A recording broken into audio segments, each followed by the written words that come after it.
Peter, you might be the first person on this planet that has ever shut me up for this long. Good old Heraclitus, I tell you, that wild and crazy guy. If I came to you and I gave you $10,000 for 20% of the company, deal. Yeah. So, is that a verbal? Younger than us, sorry to say, Joseph. What, younger than 20? Joe, we're just trying to help you because clearly you've lost control of the conversation. I never, you know what, with all due respect, I never had control of the situation. Doesn't mean I'm gone. What does kill me makes you stronger. Look at you! You are insane! How did I do that? You're insane. Well, welcome everybody to Corona TV. Prepare to be amazed. Prepare to be surprised. Prepare to be fascinated, because it is going to be a fascinating episode, and I am not going to tire of using that word because there is real reason and cause to use that word. But we will get there in a moment. First of all, Mr. Tom Morris is here. He is ready to be fascinated, no longer procrastinated. Just rolls off the tongue, doesn't it? Well, it is a special day. Why is it a special day? It is a special day because it is National Sticker Day. And I would be remiss if I didn't show you this amazing clip from Mark Schaefer. My goal in life is to be a laptop sticker. Me too. So, I mean, isn't that everyone's goal in life, to be a laptop sticker? If someone was to take a sticker of you, of your logo, of your brand identity, of your face, would they have any issue putting it on? Would they have any reticence or pushback to put you on their laptop? Well, hopefully the answer is absolutely not, especially when it comes to someone like Sally Hogshead. Whether you're putting her face on your laptop or a hog's head on your laptop, or maybe your personality archetype on your laptop, to me, this is the spirit of engagement. This is what it's about. This is about striving to be able to determine, have you made it? How have you made it? You've made it because you live on someone's laptop sticker. So something to think about. But we're going to be thinking about Sally Hogshead. Just to remind you, Martin Lindstrom is back with us tomorrow to talk about his new book, all about common sense, or the lack thereof. And then finally, on Friday, we have a wonderful community show. Wesley, Moshe, Trisha, Josh, and Jeff in the house. So happy birthday, Jeff Cohen, Melissa Shane, Steve Hall, previous guest, John Lawson, and I know there's someone else out there, Ryan Campbell, who was a guest as well, Barry Stain. Just wow, happy birthday to all of you. And I actually forgot to go out and hand type all of my LinkedIn connections. So here you are. Happy birthday to you. I will be wishing you happy birthday on LinkedIn later, but I'm doing it right now on the show. So I hope you guys are having a good day. Claudio and Rick, Chris, Suraj, Christine, have an amazing day. Well, let's get straight into today's seated soliloquy. And it is a soliloquy just with one word: self. Yesterday, I was intrigued to discuss another layer of Maslow's hierarchy of needs. Beyond self-actualization, we were discussing self-love, self-acceptance, self-awareness, or even self-transcendence, an inward-focused state of being that demonstrates we can always be better, improve, keep going. Well, today we're going to look at a framework of 49 personality archetypes that goes beyond how you see the world and instead focuses on how the world sees you. My guest today, Sally Hogshead, has done a fascinating job of achieving the perfect balance, using brilliant color, visual identity, and striking clarity to deliver an illuminating and enlightening self-discovery rubric. It got me to thinking about one of the foundational marketing precepts. Perception is reality. We typically use this as a branding reference in conjunction with the connect or disconnect between our communications, the message sent, and consumer reaction, the message received. I've been dabbling with archetypes for a while now, and in particular, the 12 Jungian archetypes applied to brands. I'm equally fascinated by both the superpowers offered up by the archetypes and their evil twin, the nemesis, the Achilles heel, that results when one power is overused, corrupted, or overpowers its host. I also like the multiple scenarios and possibilities that result from combining archetypes or assigning context between primary and secondary attributes. It's kind of like understanding astrology and the simple difference between sun and moon rising. It's a reminder not to look at the world through a binary lens, but rather to understand and celebrate the 256 shades of gray that exist between black and white. Nuance is important, and it's not at odds with our constant need to find order within chaos, simplicity and singularity amidst complexity and ambiguity. Ultimately, it is a journey which begins with the realization that we are all works in progress.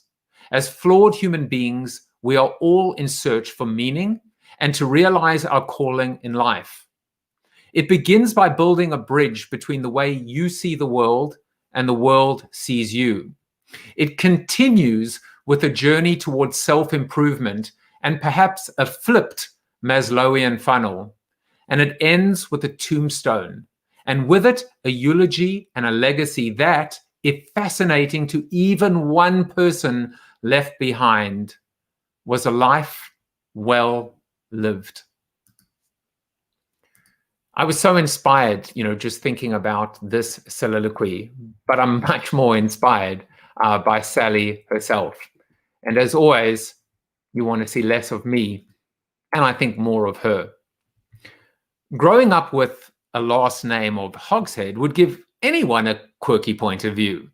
After graduating from Duke University, Sally skyrocketed to the top of the advertising elite, creating TV commercials for brands like Nike and Coke.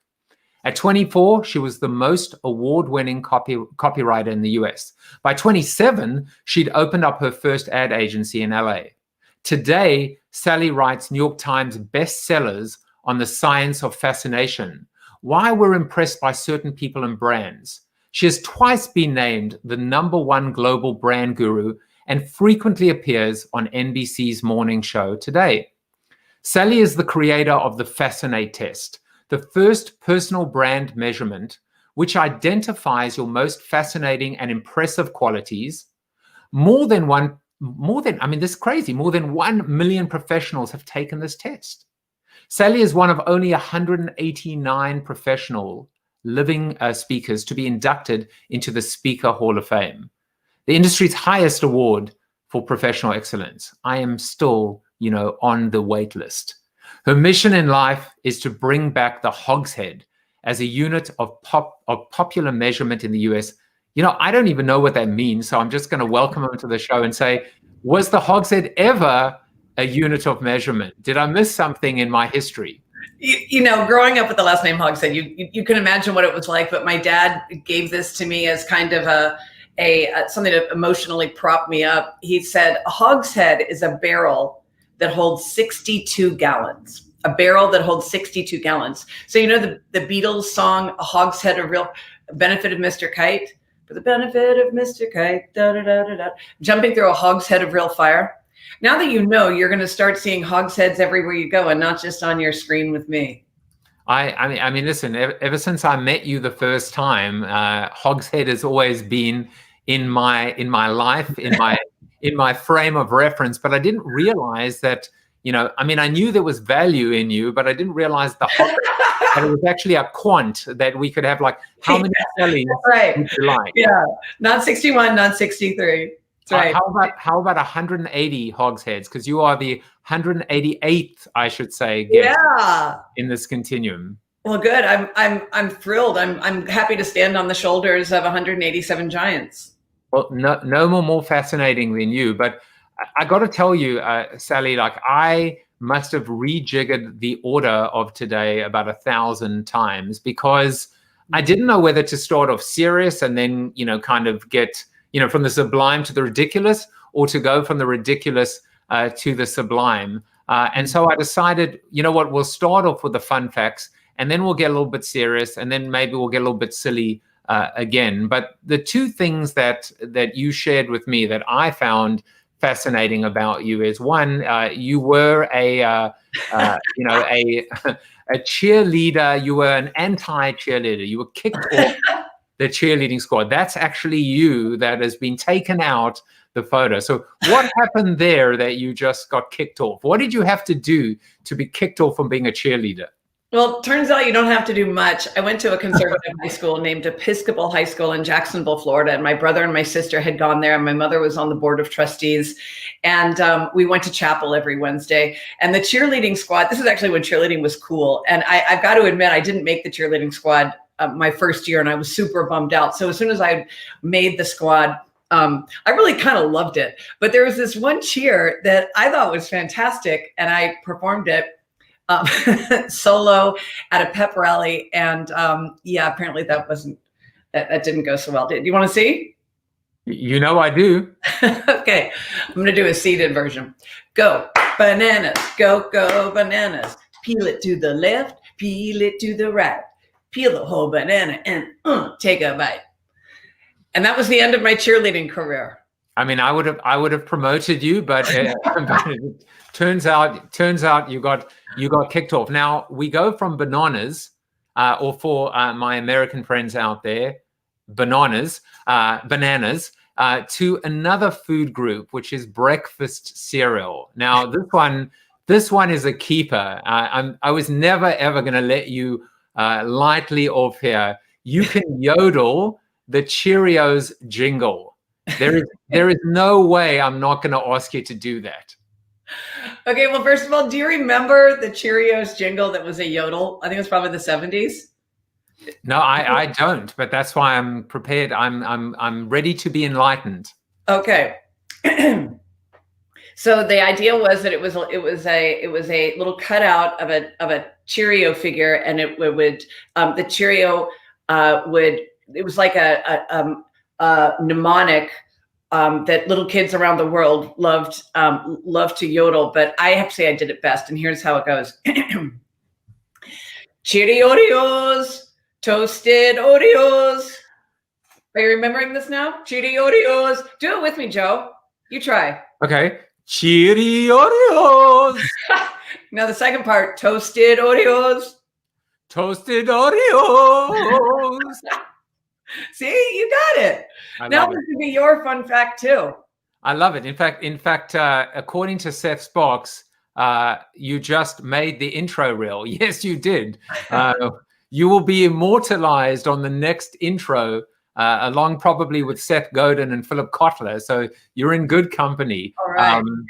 And if not for the yodel, there was the banana chair. There is so much good stuff. People, I'm watching the comments. Paul Trina said, "This is why I love Sally." Now, it actually, I think I made the right decision, Sally, which is to start off a little bit ridiculous and a little bit fun, and then realize that, you know what, you think you know people and you think you know what they're going through, and you don't know anything. And as I was kind of reading up and we were corresponding, I have to tell you that, we'll talk about the Sally Badical. That's probably where you should start. But you've been through the ringer. I mean, you've been to hell and back. And you know what? You have this amazing smile. You radiate light and optimism and hope and positivity. You are basically Corona TV's brand positioning in a human form. But you've been through some tough times, and here you are on the other side of it, and you're back in the light. And I would love for you to share as much as you feel comfortable sharing, about your story, about the Sally Badical leading up to, quite frankly, yesterday. I mean, it's fascinating in a different sort of way. In one of the amazing things about being a speaker is that you get really good at reading people's cues to know if an audience is engaged, if your client is happy with what you're doing. But sometimes you can become so good at seeing your brand from the inside out that begins to define how you see yourself. In other words, to use a metaphor, imagine if you're on stage in front of 1,000 people and you tell a joke that you think is funny, or you make a offhanded comment that you think is funny. If they don't think it's funny, it's not funny. You can think you're funny, but if nobody else thinks you're funny, you ain't funny. And so the blessing and the curse of branding and speaking and being an author and doing anything out in the world that gets immediate feedback, social media, is that it can become really easy and seductive to begin to define yourself by the number of likes you get or the number of standing ovations. And even to the point that the brand becomes this superficial entity that's separate from the identity of who you are. And I had kind of just a real breakdown as a result of this. It started in 2018. In 2018, my mom went into the hospital for what was supposed to be a minor procedure, and she didn't come out for 9 months. And it was a horrific time of sitting by her bedside, and there was a tremendous conflict because I had already booked speeches a year earlier, and so what I was doing was flying from Amsterdam to Jacksonville and LA to Jacksonville and Utah to Jacksonville, trying to keep the business going, but also wanting to be able to be here, not knowing what was going to happen with her. And I remember that there was this one night where she coded 3 times in the ICU, and having this real struggle with wanting to desert all the obligations in my life other than my mom. And so I remember it was 2:30 in the morning, and the ICU team was incredible. And I went down to see if I could get them some kind of a treat. And so my mom's favorite food is ice cream. So I went to the cafeteria and I bought every container they had of Ben & Jerry's ice cream. And I went up to the ICU staff and I said, my mom's favorite food is ice cream. And if she was here right now, she would share this with you. But in the meantime, let me give this to you. And it was having those moments of deeply vulnerable, raw emotion made me realize just how fake I felt sometimes when I was doing my brand, and that it can become too easy to do your brand, where your brand starts to become like, muscle memory. And so you're telling a story based on the fact that you've told the story 100 times instead of based on how you authentically feel in that moment. Like I am, as part of my brand of understanding how the world sees you, it's really important for me to know every nuance of body language and wardrobing and so on. And so I began to see that there was a real break in what I was doing and who I really needed to be in that time. And so I began preparing to take some kind of a way to take a step back and reclaim my life, and to really rethink what was the role of my writing and speaking, and had my brand become something that was really not any longer in alignment with who I was and who I am. And I think this is a trap that we can all experience. We can all relate to that. When it's almost like being in a cage. Imagine people identify you as the funny one. So in my case, the high energy one, the funny one, the bounce out on stage. Well, what happens when you want to just sit at home and eat Cheetos in the recliner with a cup holder and wait by the phone from the hospital to hear what's going on with your mom? Where there is no room for that in the exterior part of a personal brand. the advantage of a really strong personal brand is that it makes it really easy for people to identify what's on brand for you and what's off brand for you. It becomes the more highly differentiated your brand is, the more clearly people can look at it and say, yes, that's something that this person would do, or no, that's not. But the problem is that those characteristics can start to become a caricature, and you become defined by those brands rather than you being able to define them. I'm not suggesting that we shouldn't have personal brands, but what I'm saying is we grew up with Tom Peters in the 90s talking about this new concept of personal brand in 1997 in Fast Company. And then Seth Godin took that torch and carried it further. But I think that for people who are in their 30s and 40s and 50s, the concept of personal branding is becoming archaic because it's not evolving fast enough for us to be able to change quickly and for us to be able to pivot. And so for me, what had happened was the being a personal branding speaker, that I was, it was like I was doing personal branding rather than being personal. I wrote a headline one time when I was an advertising copywriter for Harry Winston Jewelers. And the headline was this. It was written to women about what it feels like to have confidence, to be the most powerful person in the room. And the headline was, "Watch the women watching the men watching you." Watch the women watching the men watching you. And in a way, that's kind of the perverse side of branding, is that you, as a speaker, for example, every event you're graded on a scale of 1 to 5, and if you really need to get over a 4.65, but that means that you're always being evaluated in the eyes of other people. And so where is the place for you to be polarizing? Where's the place for you to be able to have a message that means a lot to you, but that still fits within the confines of what your client wants you to talk about? So coming back to this story, this was like really an existential crisis. And I decided that I needed to step away from everything that I was doing with my company, How to Fascinate. I needed to be able to relearn who I am.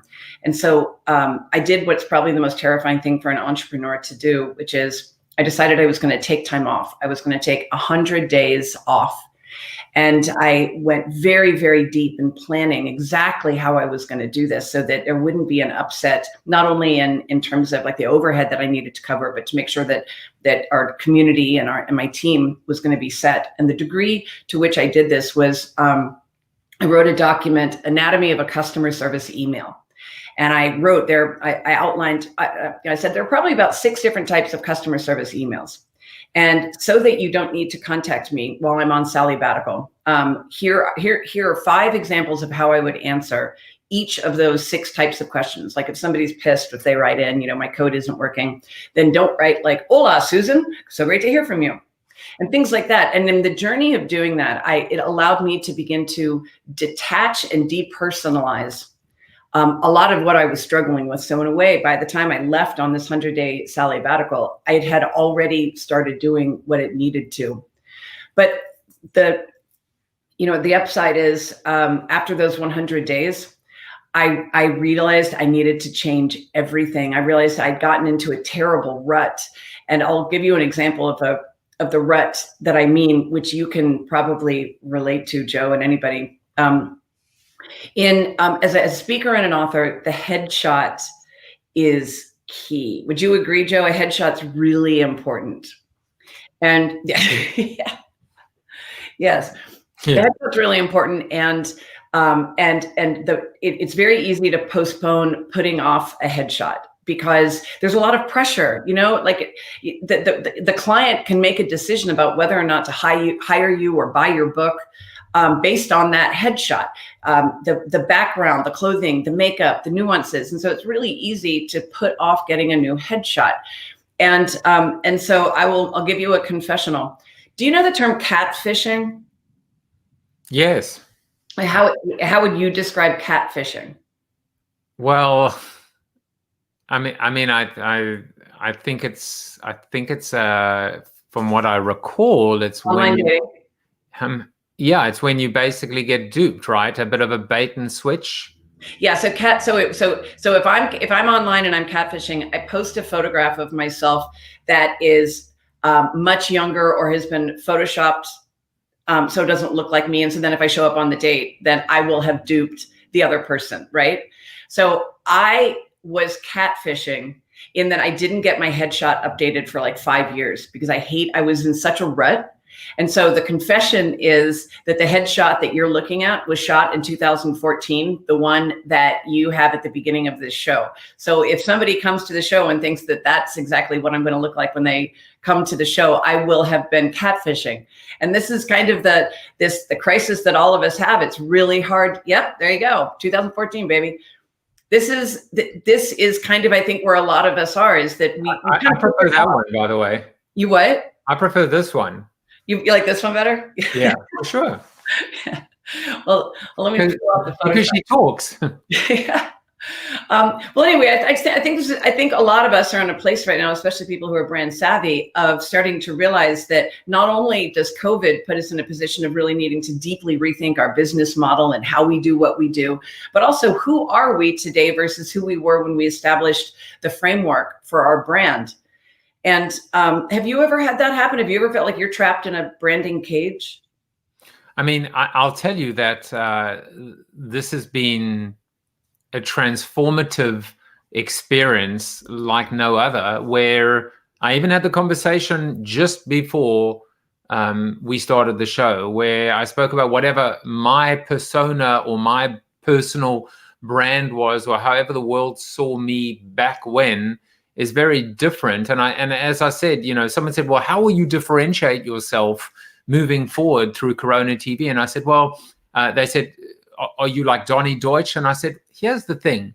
The world doesn't need another Donnie Deutsch, and I don't mean it in a bad way, or Scott Galloway or Mark Ritson. There are a lot of people out there that are larger than life, that overexpose the glasses or the bald head or certain elements, and they're great and they do their job. And maybe that was me 15, 20 years ago, but now the me is someone who is just like you now, is trying to be as real and quite frankly not about me anymore. That's why very deliberately my background is never about me.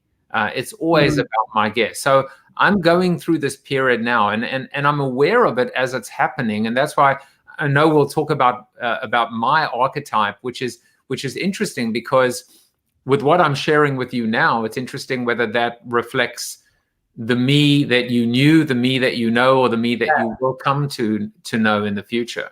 But it's a work in progress, which is going back to the soliloquy. And sometimes it's an identity crisis, because you try and work out, are you conforming to the way the world wants to see you? If you don't give your catchphrase, if you don't give them the consistency that they so crave and desire, will you be, delivering a brand disconnect? Right.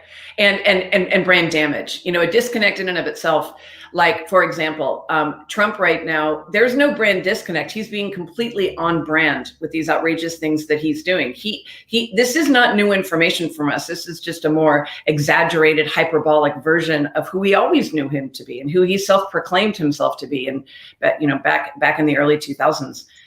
Whereas when Tiger Woods gets kicked out of the PGA for his, like the kind of craziness with drugs and cheating and so on, that was off-brand for him. So that didn't make any sense. And I think that's kind of a difficulty that all of us need to figure out, is what are the core pivotal aspects of our brand that can evolve and that can shift? Because if you're known around the office as being the jolly, fun-loving one, during COVID, that doesn't cut it anymore. Because first of all, that's not the kind of value that people want you to deliver. But also hanging out in the kitchen in between meetings, or going to status meetings together around the table and having somebody who's kind of the hilarious class clown smartass, that benefit, that product benefit of that personal brand now needs to shift over to being the one who can see in an untraditional way. So Sally, I have a question for you, but first, Paul Trina says, I book speakers for a living, and what she says is so true. Often the speakers show up at an event site and I'm tongue-tied because they provided their high school graduation picture. What I'm thinking of is, as you went through your sabbatical, and as you came back and experienced COVID, and up until just the other day, continue to experience it in your own personal life. Have you witnessed yourself change, your personality archetype actually change? I have. I definitely have. That's a very thoughtful question to ask. I think for it, my archetype is I'm the catalyst. The catalyst is primary passion, secondary innovation. And the reason why I named my archetype the catalyst is because we love to start things. I get really excited about starting a project and initiating, and that first kind of creative adrenaline rush at the beginning. A catalyst, like from science, a starting agent. What I realized was that I had taken my business to a point that I was no longer starting things. I had worked it out to the point that it was very systematized. And so what I learned on this sabbatical was that I really needed to take a step back and form a separate brand. That there's the How to Fascinate brand, but I needed to be able to have room to talk about things like my experience of Trump's brand right now. I can't do that as part of How to Fascinate. That wouldn't be appropriate under that brand, because our target audience is that it's not my place to make political commentary there. And so I had to really crack open my whole business model and really do a lot of deep soul searching. So I actually took a year off. I took a year off from when I turned 50, my husband gave me from my 50th birthday gift, a 1 year sabbatical. And during that time, I did creative projects that I wanted to, and I threw myself into the things that I loved. And I lowered my overhead so much that I was able to give myself that space so that I wasn't on that terrifying treadmill of needing to keep doing the same thing over and over. And what came out of that was that I realized I had to really get back to who I always had been, and strip away all the levels of artificiality that I had layered on, trying to make other people happy, trying to make clients happy who probably were not the ideal clients for me in the beginning. I was looking at an earlier comment from Steve Garfield, and it was interesting. He said, just because the audience doesn't laugh, it doesn't mean that joke wasn't funny. It means that it was the wrong audience. But that's also, I think he's saying, don't be so hard on yourself. But here's the thing that's so interesting, Sally, and we're saying this in our virtual green room. My phrase for you was, you've embraced the ugly. And in a way that nobody else can. And I saw a couple of comments even on social media that said, only Sally could go all in on the hog's head. And which is, it's like boar's head brand, but less edible. I mean, it's so memorable, and it's so uniquely you, because there is nothing ugly about you inside or outside. As Tom said earlier, you're one of the few people that he actually did recognize from their headshot. But we're going to get into the ugly that is the future ... of brand Trump.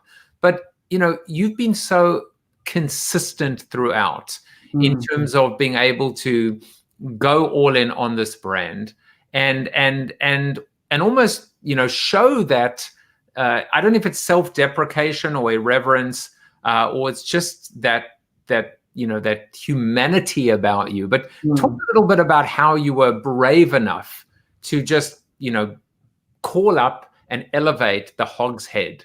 I always confuse it with hogwarts, hog's breath, and boar's head. So, people literally will introduce me at an event and just accidentally slip that it's hog's breath. So you kind of have to have a thick skin after that. One time I did a speech in Saudi Arabia where there are 3 things that are illegal to bring into Saudi Arabia. Porn, which could be a glamour magazine, alcohol, which could be Scope, and pork, like bacon with chocolate with bacon in it.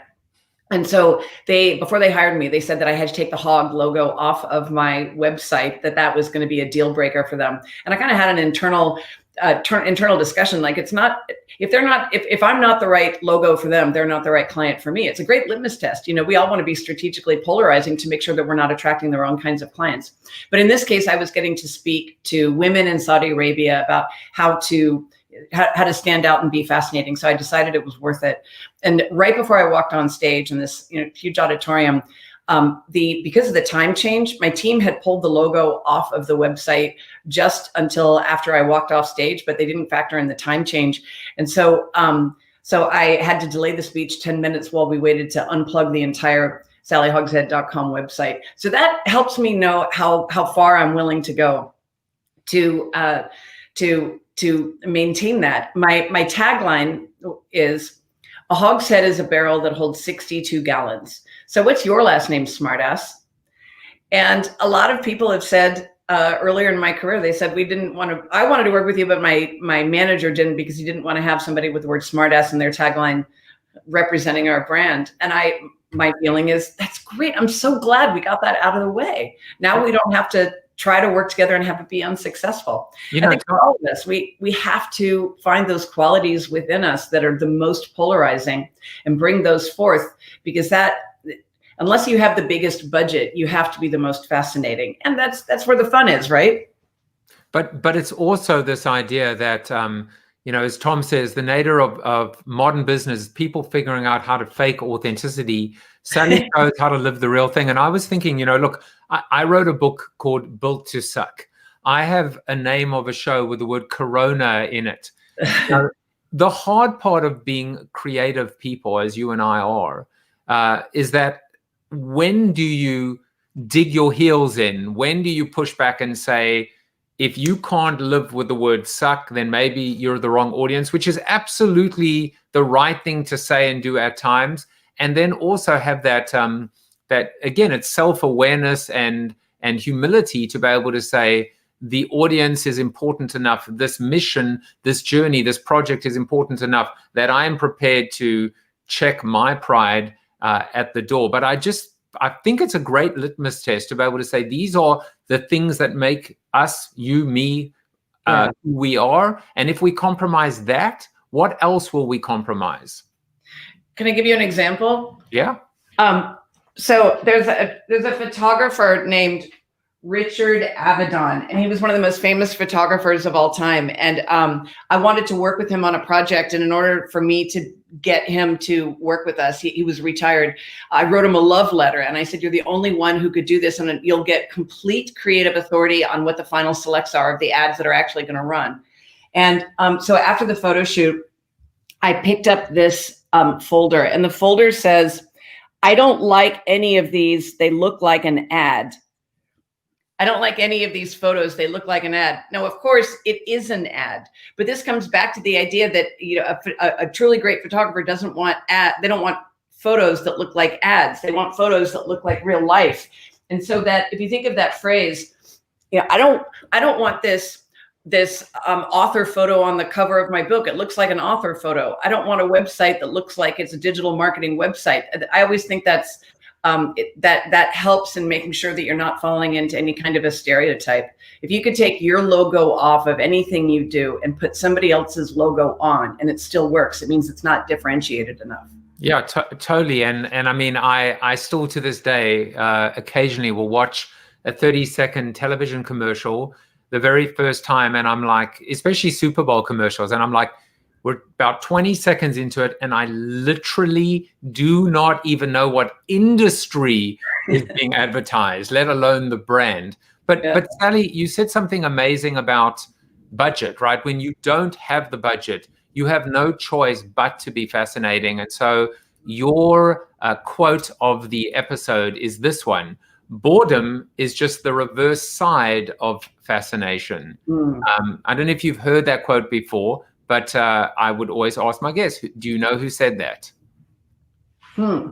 Sounds like an Oscar Wilde. It is not an Oscar Wilde, but it is a philosopher, a German philosopher by the name of Arthur Schopenhauer. He said, boredom is just the reverse side of fascination. I thought that was quite apropos. That is a great your quote. positioning. Well, I'll give you an example. There was in 2008, I was really hit hard by the last recession because I was a creative director in advertising, and the first thing to get slashed are all the marketing budgets. So I was really struggling to make ends meet, and so I took all of my money, all of my very limited resources, and I put them into my business card. And this is what my business card looks like. The business card costs $2 each. And I'll show you why it costs $2. At the top of the card, it says, how do you fascinate? And then it has the 7 different ways to fascinate. And the business card, when I meet somebody, so if I meet you, Joe, and I say, how do you fascinate? Then I tell you what I think makes you fascinating, how I see you as being most fascinating. So in your case, I would say innovation. How do you fascinate? I think you fascinate with innovation. You change the game. Now, we know, because you've done the assessment, you've done the FASCINATE test, you also set the standard. How do you fascinate? You change the game, you set the standard, and these are your 2 archetypes.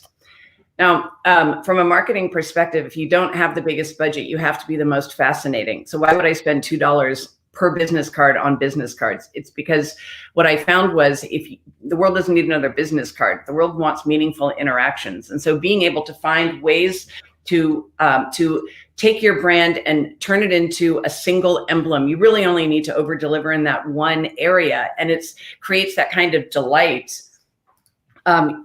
Here we have, we create t-shirts with the adjectives and names, and creating ways that your brand can live in living and breathing in the real world. I think it makes like we need a break from all the digitalness sometimes to be able to surprise and delight people.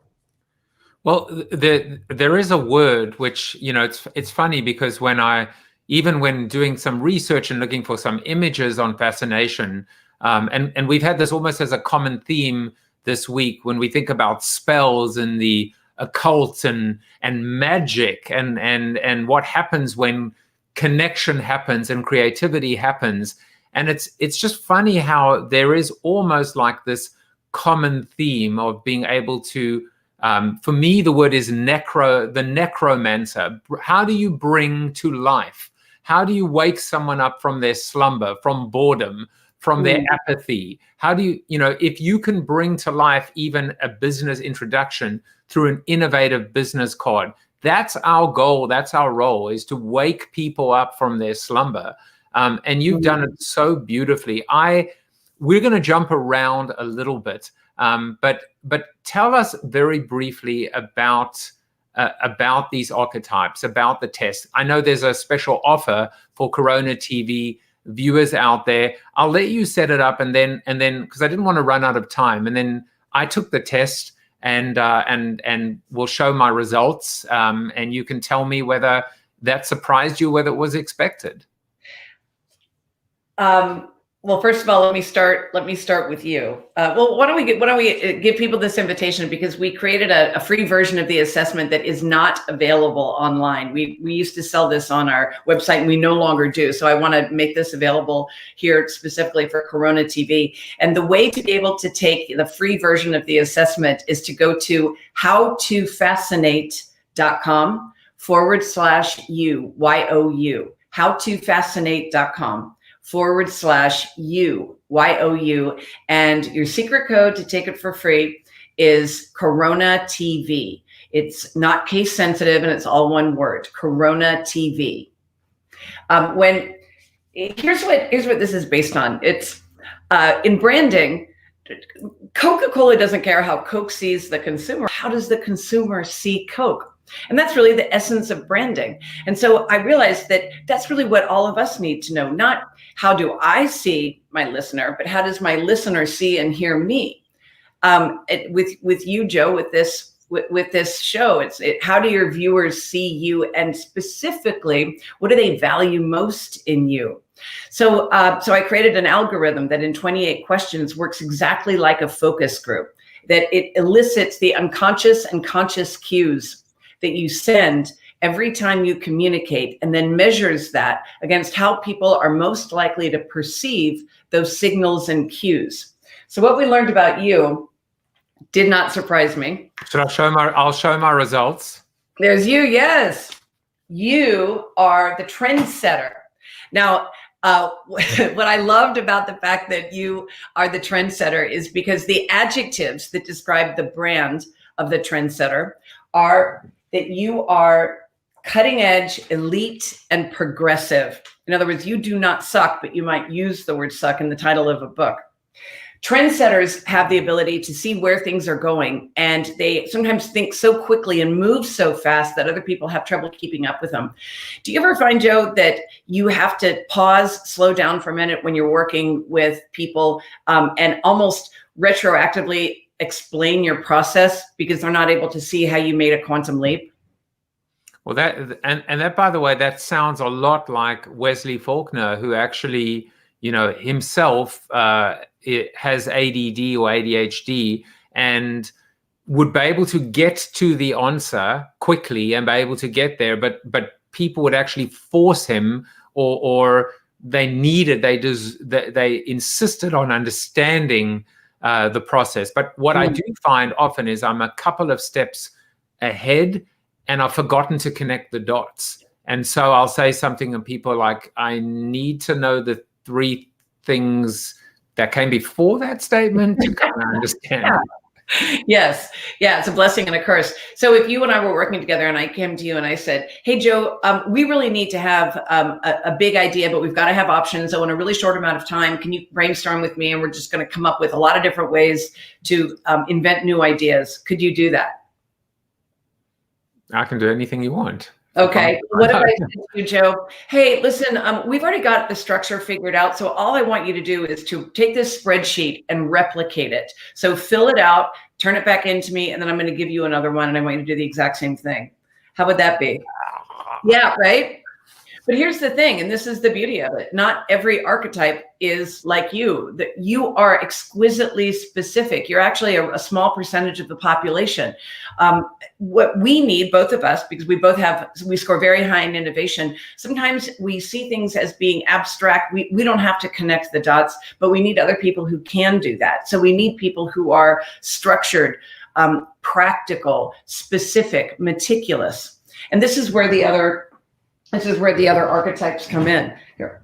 So Sally, when I look at mine, obviously innovation being my primary advantage, prestige being my secondary one, and then I'll go to full screen for you.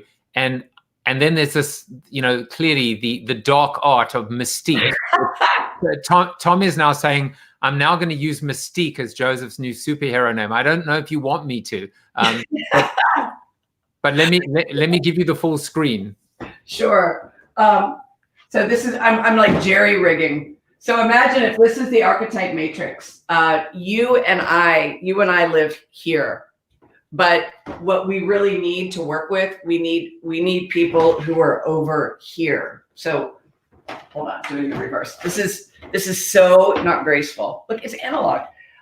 So we need people who are going to be like the detective, the archer, the mediator. Those are the kind of personalities that are going to help us make sure that we don't have to get involved in the weeds.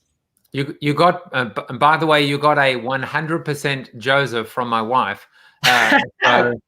So she's agreeing. But now I have to ask you a question. So now let's go to, and two implications, obvious ones, right? Not only the clients you work with or get along with, but clearly your partner in business, your partner in life, opposites attract, the ability to not just understand your archetypes, but also be able to juxtapose them with your team, your personal and professional team.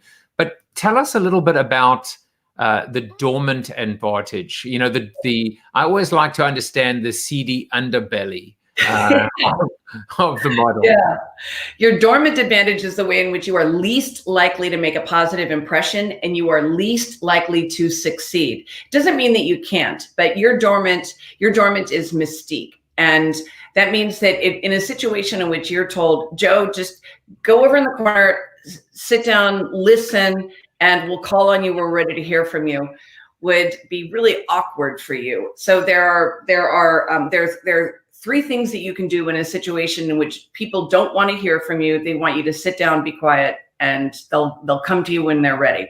First thing you can do is you can simply discipline yourself to say, okay, this is going to be really hard for me. I have to put energy into it. For me, these are details. Alert is my dormant. I hate situations in which I have to micromanage myself. So if I have to go through emails and do the hour of agony, then that's how I have to discipline myself. The second thing that I can do is that I can delegate. I can find somebody on my team who loves going through the minutia of emails. Or 3, we can delete. In my case, I deleted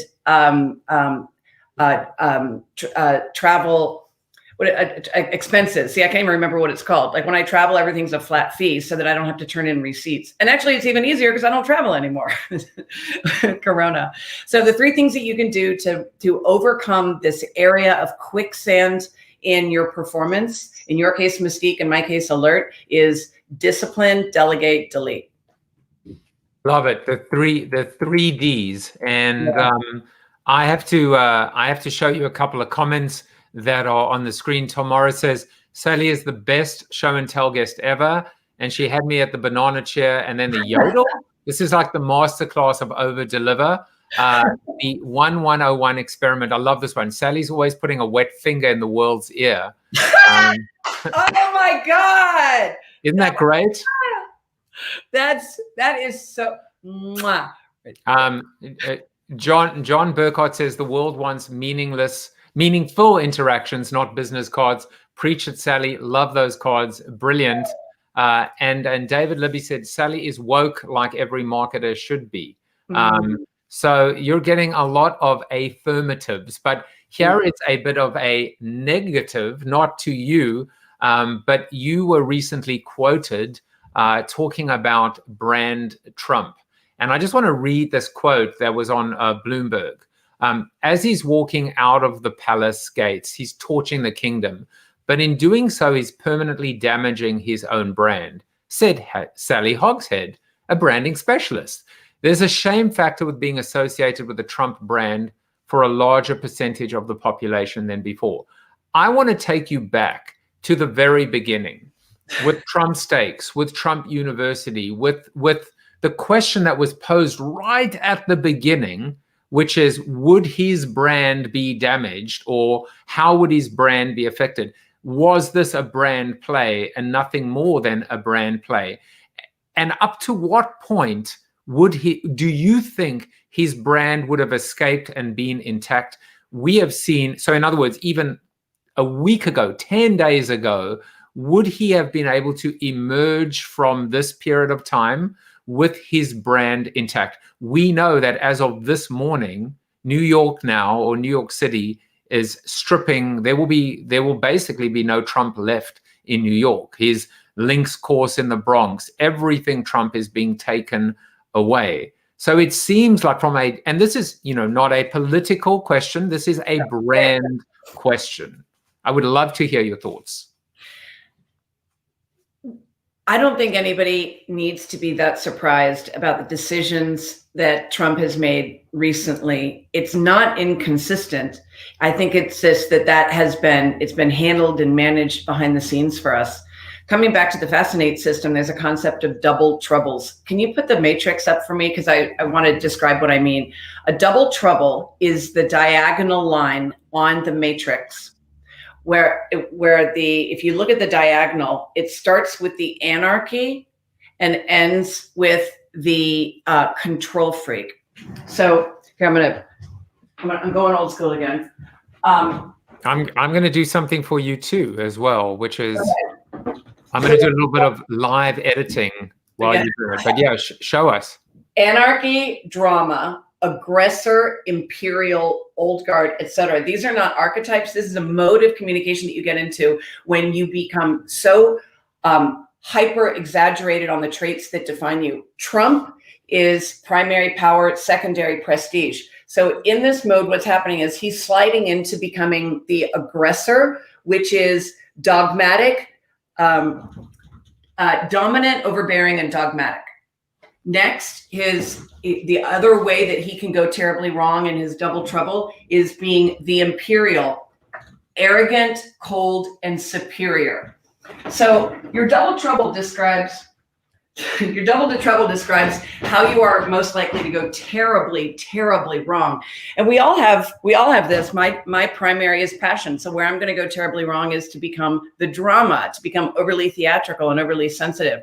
So what we're seeing in Trump is what happens when brands become too much of themselves, and it's not balanced, where they're not taking into account the way in which they're adding value. It's like a toddler throwing themselves on the floor and pounding and demanding. It's kind of pretty fantastic from a branding perspective to watch how this is imploding. It's just unfortunate that it happens to be, have serious consequences. And is there any coming back from a brand standpoint in terms of brand Trump?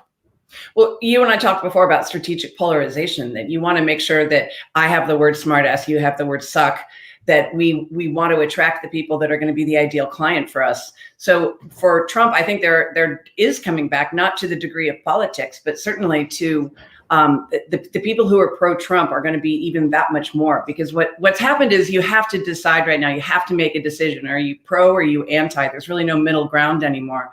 A lot of people did have a middle ground before with the economic aspects of it and looking at where we are in a presidential transition. But now, if you wear a Trump hat, it's absolutely a statement. But for a lot of people, it's going to be like, they will not give up the Trump hat, because they're going to be even that much more galvanized to support him. And that's where things get really dangerous. It's so interesting. In my soliloquy, I spoke about the nuance and the shades of gray. And your point is there are no more shades of gray. There just is black and white.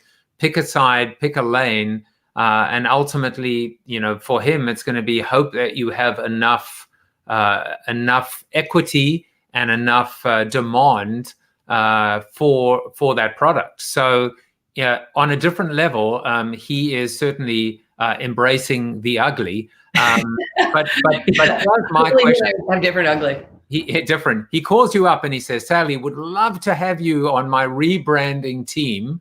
We're going to put you in the corner with Joe. He's in a different diagonal, and we will only call on you when the spreadsheet needs updating. But we insist that you do not use your hogshead, and Joseph does not use the word suck. Are we taking this project?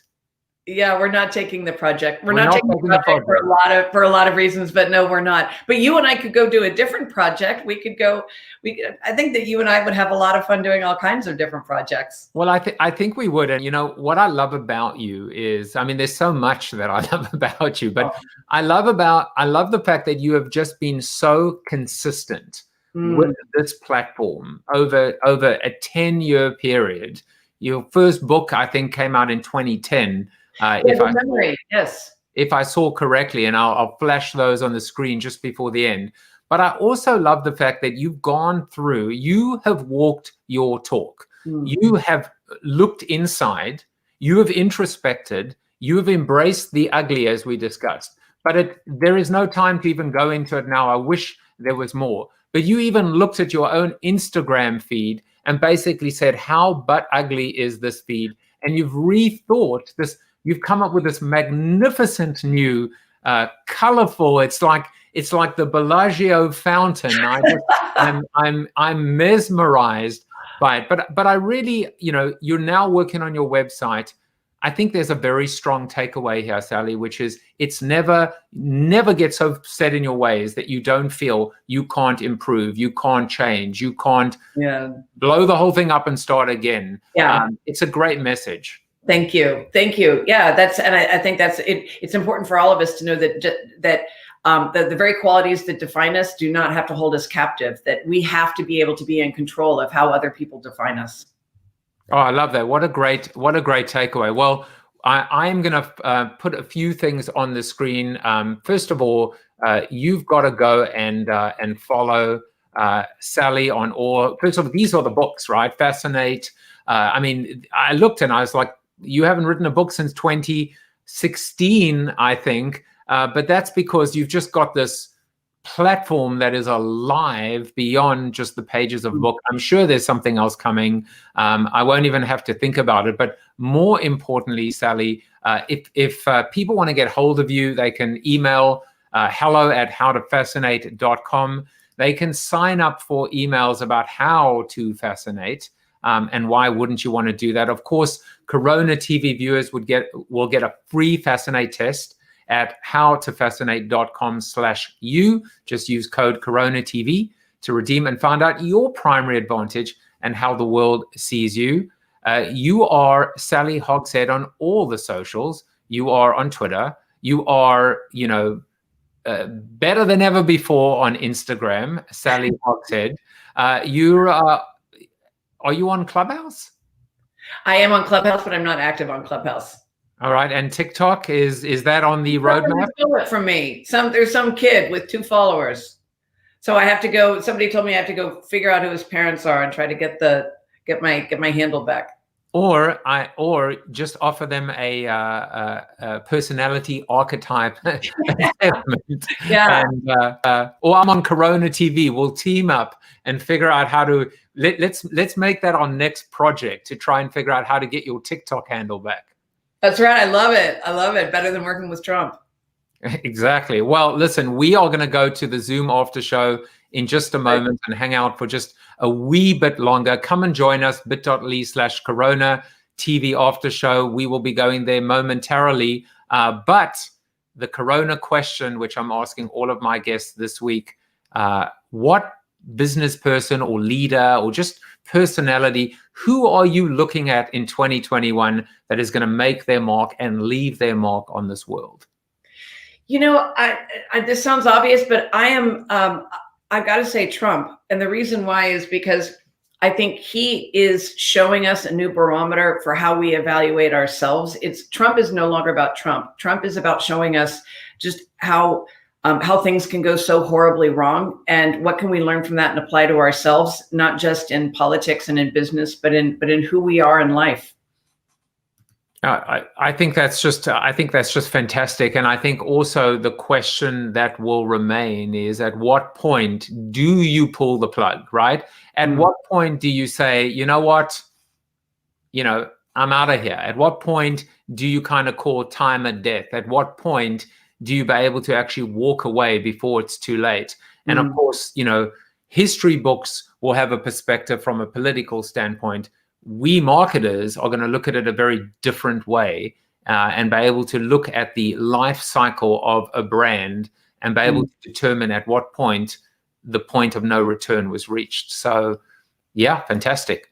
Well, Sally, it is time to head over. We normally leave you with the words of our grand warden of the show, Mr. Chuck Norris. We were a little nervous because apparently he was pictured or seen in the crowd on January 6th, but it was just a look-alike. And I was worried that I might lose him. But Chuck, you are back. You are Chuck Norris approved. There you go. I will be back tomorrow. Take care, everyone. Bye-bye. Thank you for watching Corona TV with your host, multiple author and global keynote speaker, Joseph Jaffe. Corona TV is the show about hope, positivity, optimism, and if there's time left over, a little bit of marketing. The after show on Zoom starts right now at bit.ly/Corona TV After Show. If you like the show, tell a friend or two. Please subscribe to the show at coronatv.show. And if you want to get inside news, previews of upcoming guests, and much more, text Corona TV to 66866 or visit josephjaffe.com/subscribe to sign up for the show's newsletter. And despite the best ministrations of your wife, you still look ugly.